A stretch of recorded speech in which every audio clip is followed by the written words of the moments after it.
Hello everyone, आज के इस वीडियो में हम देखने वाले हैं Indian polity at a glans.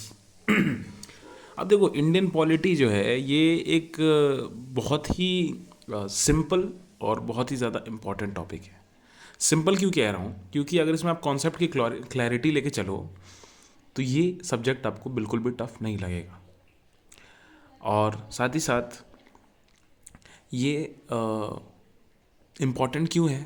Important इसलिए है क्योंकि ना कि सिर्फ ये अपने डोमेन से सवाल पूछता है, बल्कि आप और भी बहुत सारे टर्म्स में इसका यूज़ करते हो। लाइक एग्जांपल, अगर आप पे इन्वायरमेंट से रिलेटेड क्वेश्चन आते हैं तो इन्वायरमेंट एक्ट से भी रिलेटेड क्वेश्चन आ सकते हैं, और इन्वायरमेंट एक्ट जो होगा कहीं ना कहीं रिलेटेड होगा इंडियन पॉलिटी से।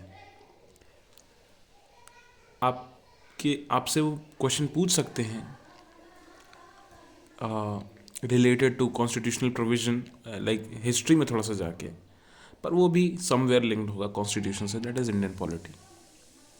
तो इंडियन पॉलिटी का इम्पोर्टेंस बहुत ज़्यादा है कंपैरेटिवली अदर सब्जेक्ट्स। समझना भी आसान है, सीखना भी आसान है।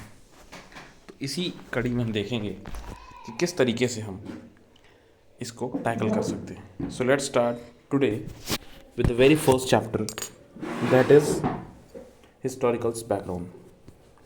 हिस्टोरिकल बैकग्राउंड देखेंगे हम। तो हिस्टोरिकल बैकग्राउंड में हमें बेसिकली तीन चीज़ें देखनी है। इवोल्यूशन ऑफ इंडियन कॉन्स्टिट्यूशन, किस तरीके से इंडियन कॉन्स्टिट्यूशन इवॉल्व हुआ है। नेक्स्ट इज़ कंपनी रूल, जो कि 1773 से लेके 1858 तक हमारे देश में था।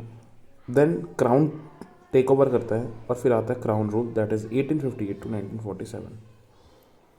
Okay, now we are starting with a new chapter, that is first chapter, that is evolution of constitution. Okay, so this is only IAS का ये PW only IAS की उड़ान सीरीज़ की बुक है जो इसका मैं रेफ़र कर रहा हूँ, and this is a very good book I would say to refer Indian polity. Okay, so historical background की अगर हम बात करें कि हिस्टोरिकल बैकग्राउंड किस तरीके का था।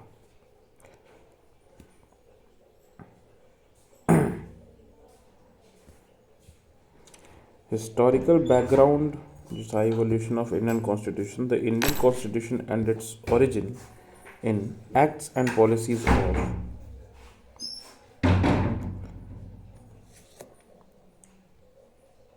ठीक है, यहाँ से शुरू करते हैं। इंडियन कॉन्स्टिट्यूशन का जो ओरिजिन था, ठीक है, एक्ट्स और पॉलिसीज ईस्ट इंडिया कंपनी के द्वारा था। ठीक है, ईस्ट इंडिया कंपनी और ब्रिटिश गवर्नमेंट, ये दो चीज़ें जो हैं उस टाइम पे बहुत इंपॉर्टेंट थी, क्योंकि ईस्ट इंडिया कंपनी एक अलग चीज़ थी और ब्रिटिश गवर्नमेंट एक अलग चीज़ थी। ब्रिटिश गवर्नमेंट के अंडर में ही था ईस्ट इंडिया, एंड वहाँ से ये चीज़ की शुरुआत हुई। वैसे तो हमारा जो इंडियन कॉन्स्टिट्यूशन है, पर्टिकुलरली जो हमने अपने आफ्टर इंडिपेंडेंस लिखा है, दैट इज़ 26 जनवरी 1950 के बाद से, because the 26th of January 1950 was the day when we adopted our constitution, although it was made way before the date, but we implemented it, we enacted it on the date 26 January 1950। 26 जनवरी 1950 को हम constitution अपनाते हैं, और India एक transition करता है dominion से लेके सॉवरेन डेमोक्रेटिक रिपब्लिक। ये तीन वर्ड्स बहुत इंपॉर्टेंट हैं, या चारों वर्ड कह लो। इससे पहले India was a dominion state. इसका दर्जा जो था वो डोमिनियन स्टेट का था, that would rule by there leaders, but वो ना ही सॉवरेन था, ना ही डेमोक्रेटिक था, ना ही रिपब्लिक था। यही कारण है कि 1950 में संविधान अपनाने के बाद हमारे देश का पहला चुनाव होता है। तो हमारे देश का पहला चुनाव भी 1950 में ही होता है। That is democratic. डेमोक्रेटिक का मतलब होता है कि election by the people, to the people, for the people. Republic का मतलब होता है, देखो, डेमोक्रेटिक का सीधा मतलब होता है कि इलेक्शन होना चाहिए, और रिपब्लिक का मतलब होता है बाय द पब्लिक होना चाहिए, बाय द पीपल होना चाहिए। और सॉवरेन, हमारी सॉवरेनिटी मेंटेन्ड है। सॉवरेनिटी हमारी सॉवरेनिटी हमारी रहेगी। हम खुद के, हम किसी और के गुलाम नहीं रहेंगे, हम इंडिपेंडेंट रहेंगे। So this was all the idea of constitution at that time. Doctor B R Ambedkar played a pivotal role as the chairman of the drafting committee, सभी जानते हैं। The drafting process involved the constitution assembly from 1946 to 1949। अब ये देखो, ये चीज़ important हो जाती है, कई बार सवाल यहाँ से बन जाते हैं। वो आपसे पूछ देते हैं कि कॉन्स्टिट्यूशन का जो ड्राफ्टिंग प्रोसेस है, देखो ड्राफ्टिंग प्रोसेस कब से कब तक चला, तो 1946 से लेके 1949 तक ये ड्राफ्टिंग प्रोसेस चला था, फीचरिंग एक्सटेंसिव डिस्कशन हुए। एवोल्यूशन भी दो पीरियड में हम देख सकते हैं। पहला तो एक कंपनी रूल में देख सकते हैं कि कैसे कैसे हुआ, फिर क्राउन रूल में देख सकते हैं। ठीक है, इस तरीके से हमारा कॉन्स्टिट्यूशन जो है इवॉल्व हुआ है। ठीक है, नेक्स्ट अब यहाँ पे हमारे पास एक टाइमलाइन आ जाता है, जो ये बहुत इंपॉर्टेंट है टाइमलाइन हमें समझना कि टाइमलाइन क्या कहता है। तो 1600 में हम देखेंगे कि 1600 में हमारे पास क्या होता है। 1600 में हमारे पास ब्रिटिश ट्रेडर आते हैं ईस्ट इंडिया कंपनी के। ठीक है, 1600 टू बी प्रिसाइज 1498 में वास्को ड गामा आए थे पोर्चुगीज़ से, और 1600 के आसपास में ईस्ट इंडिया कंपनी के ट्रेडर्स आए। 1600 में उस समय लगभग अकबर का काल चल रहा था, क्योंकि आई गेस 1605 तक चला था अकबर। सो 1600 के आसपास में अकबर के टाइम पे ट्रेडर्स आए, धीरे धीरे करके इन्होंने सेटअप करना स्टार्ट किया, और इनको लगभग 165 साल लग गए दीवानी राइट्स लेने में। या यूँ कहें कि सिर्फ 165 साल में ही इन्होंने दीवानी राइट्स शाह आलम II से ले लिया, ट्रांसओवर करा लिया अपने ऊपर। दीवानी राइट्स उस समय के एक तरीका टैक्स मान लो आप, ठीक है, और जो कि पहले शाह आलम को मिलता था, शाह आलम II को। But somehow British manage to get those grants, and ये इनकी पहली अचीवमेंट थी 1765 में कि जब इनको दीवानी राइट्स मिल गए। अब इनके पास इनकम का एक सोर्स इधर से भी दिखने लगा, साथ ही साथ ये धीरे धीरे करके पावरफुल होते जा रहे थे।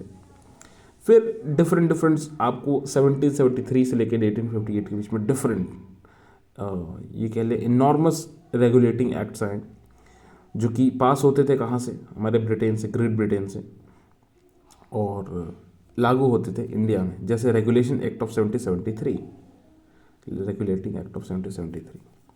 अब इस एक्ट में क्या था, ये चीज़ हम पढ़ते हैं मॉडर्न इंडिया में। जब हम मॉडर्न इंडिया पढ़ते हैं तो उसमें regulation act of 1773, act of settlement 1781, Pitt's India act 1784 और चार्टर्स एक्ट 1813, 33 और 53। ये ध्यान देने वाली बात है यहाँ पे कि हर 20 साल में चार्टर आता था। चार्टर जो आता था वो हर 20 साल में आता था। ठीक है, ये सारी चीज़ें इसकी इन डेप्थ डिटेल आप मॉडर्न इंडिया में पढ़ते हो कि रेगुलेशन एक्ट ऑफ 73 क्या कहता है, रेगुलेशन एक्ट ऑफ 1781 क्या कहता है, regulation act of Pitt's India act of 1784 क्या कहता है, और ये 3 चार्टर एक्ट क्या कहते हैं। बेसिकली अगर मोटा मोटा बताओ क्या करते थे, तो ये मोटा मोटा आप ये समझ लीजिए कि कभी कुछ रिफॉर्म्स करने हों। रेगुलेटिंग एक्ट का मतलब होता है रेगुलेट करना, किस तरीके से ईस्ट इंडिया कंपनी इंडिया में रूल जो कर रही है वो किस तरीके से रेगुलेट हो। इसको रेगुलेट करने के लिए time to time British government England से ही रूल्स पास करती थी। सिमिलरली इसी तरीके से बहुत सारे एक्ट्स आते थे। फिर चार्टर का मतलब फरमान होता है, उस तरीके से वहाँ से कुछ फरमान आए और उस तरीके से यहाँ पे चीज़ें रूल होती थी। दैट मीन्स कि हम ये भी कह सकते हैं कि government of India was indirectly controlled under the British crown. Indirectly तो था ही ब्रिटिश पार्लियामेंट के, लेकिन वो डायरेक्टली दिखता था ईस्ट इंडिया कंपनी से। बट एक चीज़ आती है, एक पॉइंट आता है जहाँ पे कि 1857 का रिवोल्ट हो जाता है। 1857 का रिवोल्ट, मंगल पांडे का रिवोल्ट बहुत फेमस है। उसके बाद से गवर्नमेंट ऑफ इंडिया एक्ट 1858 पास होता है, और वहाँ से क्राउन बोलता है कि अब मैं डायरेक्ट कंट्रोल करूँगा इंडिया को, अब मुझे बीच में किसी कंपनी की ज़रूरत नहीं है, यानी beginning of crown rule. Next आता है 1861 में इंडियन काउंसिल एक्ट 1861। अब ध्यान से देखते हैं, इंडियन काउंसिल एक्ट का मतलब होता है कि इंडिया के काउंसिल किस तरीके से काम करेंगे, काउंसिल में कितने मेंबर्स कौन रहेंगे, कितने मेंबर्स कौन रहेंगे। अगेन फिर 92 में आता है काउंसिल एक्ट, फिर एक 1909 में काउंसिल एक्ट आता है, और ये 3 अलग अलग रिफॉर्म्स देते हैं। एंड इन 3 में ज़्यादातर बातें होती हैं कि नंबर ऑफ़ सीट्स पे, किसको कितनी सीट्स मिलेंगी, कौन किधर से चुनाव लड़ सकते हैं, इंडियन को रिप्रेजेंटेशन कितना मिलेगा, वुमेन को रिप्रेजेंटेशन कितना मिलेगा, इंडिया में भी प्रोविंशियल गवर्नमेंट को मिलेगा या प्रिंसली स्टेट्स को मिलेगा, तरह तरह की बातें अलग अलग काउंसिल एक्ट्स में की जाती थी। नेक्स्ट आता है अपने पास 1919 में कि गवर्नमेंट ऑफ इंडिया एक्ट 1919। ये बहुत इंपॉर्टेंट था, क्योंकि अब इसके बाद से जितने भी एक्ट्स आएंगे वो गवर्नमेंट ऑफ इंडिया एक्ट के नाम से आएंगे, क्योंकि अब यहाँ से बात शुरू हो गई थी इंडिया को इंडिपेंडेंट करने की। पर अलग अलग तरीके की नुमाइंदे दिए जाते थे, कभी कल दे देंगे, कभी परसों दे देंगे वाली बात, कभी 2 साल बाद, कभी 3 साल बाद। फिर हुआ 1935 में दे देंगे, वहाँ पे भी सिर्फ एक एक्ट आगे रह गया, पर इंडिया को आज़ादी नहीं मिली। फिर फाइनली हमारे पास वो दिन आता है जिस दिन का हम सभी इंडियंस को बेसब्री से इंतज़ार था। That is Indian independence act of 1947, end of crown rule. यानी कि 90 साल क्राउन रूल करने के बाद इंडिया पे, क्राउन डायरेक्टली रूल करने के बाद 1858 से 1947, अराउंड 90 ईयर्स क्राउन रूल यहाँ पे ख़त्म होता है और इंडिया एक आज़ाद देश होता है। At the stroke of the midnight hours when the world sleeps, India will wake to life and freedom. The speech made by Jawaharlal Nehru at the time of independence around midnight 1947, 15th of August। तो ये मोटा मोटा पूरा ढांचा था हमारे Indian constitution किस तरीके से इवॉल्व हुआ है। ये भी एक इवॉल्वमेंट का ही पार्ट है, क्योंकि ये जो एक्ट्स आ रहे हैं, ये जो सेटलमेंट एक्ट्स आ रहे हैं, चार्टर एक्ट्स आ रहे हैं, गवर्नमेंट ऑफ इंडिया एक्ट्स, ये सारे जो जितने भी एक्ट्स आ रहे हैं, these are also the part of constitution. और हमारे कॉन्स्टिट्यूशन फ्रेमवर्क्स इन सब चीज़ों से सीख रहे हैं कि किस तरीके से एक देश को इवॉल्व किया जा रहा है इसकी कॉन्स्टिट्यूशन की मदद से।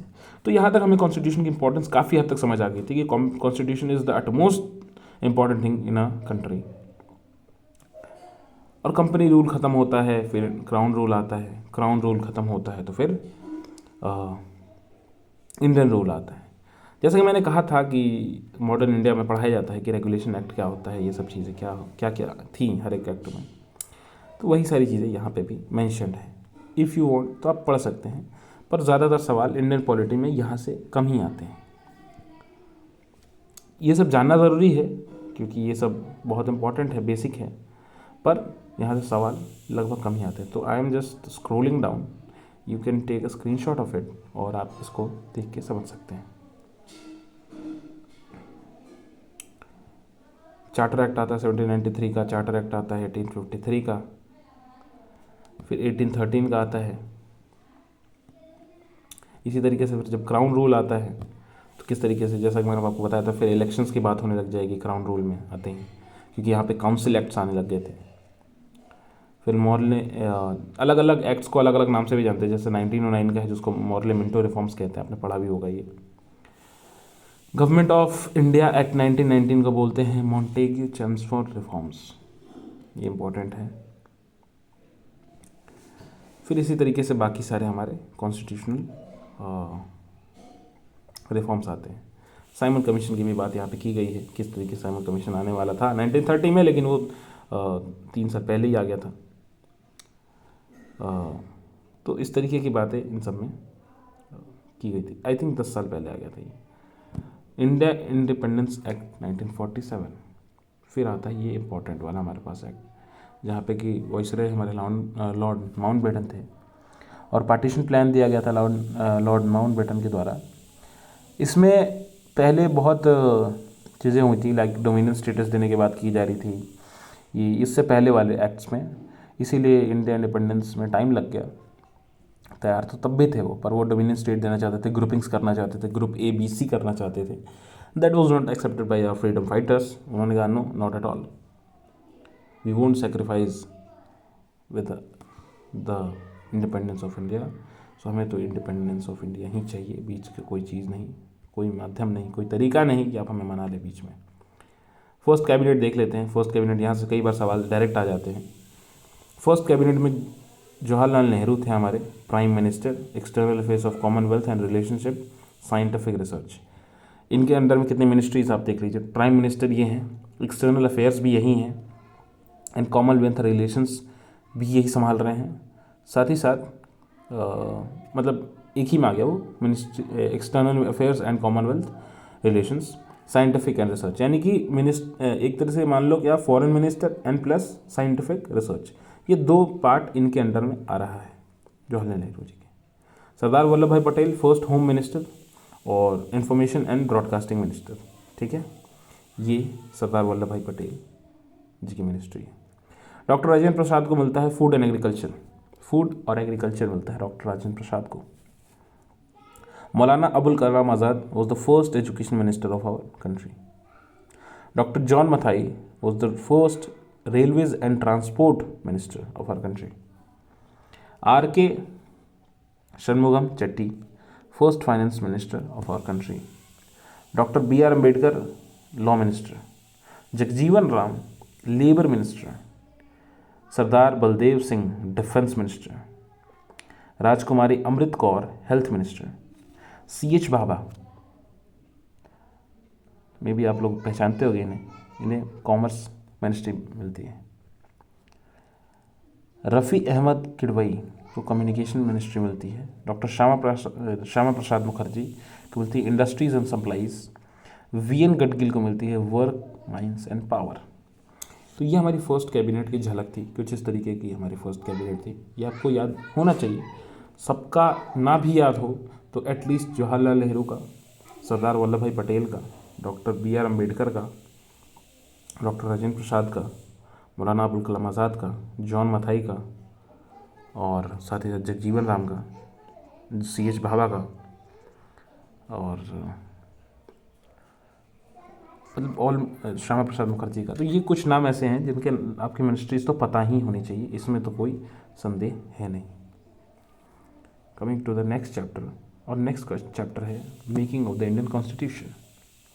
ये वाले चैप्टर को हम नेक्स्ट वीडियो में पढ़ेंगे। और अगर आपको चाहिए कि ये सारे एक एक जितने भी एक्ट्स हैं इन सबको भी मैं डिस्कस करूं, इन सबको भी मैं एक्सप्लेन करूं, सो कमेंट डाउन। कंसिडर मैं ये कर रहा हूँ कि ये जो है एक्ट्स आपको पता होंगे, क्योंकि हम अभी इन सब एक्ट से हज़ारों बार होकर गुजरते हैं। ये सारे acts, British India act of 1796, 1833, ये सब चीज़ें, तो मैं ये एक्सपेक्ट कर रहा हूँ कि ये चीज़ आपको पता होगी। बट इफ़ इन केस अगर आपको नहीं पता है, do let me know in the comments, और आप कमेंट करेंगे तो डेफिनेटली मैं इस पर भी एक वीडियो सेपरेट बना दूंगा, ये सारे जितने भी एक्ट्स हैं इस पर। So till then keep learning, keep exploring, bye bye. और नेक्स्ट चैप्टर करेंगे हम बाद में। ओके बाय, जय हिंद।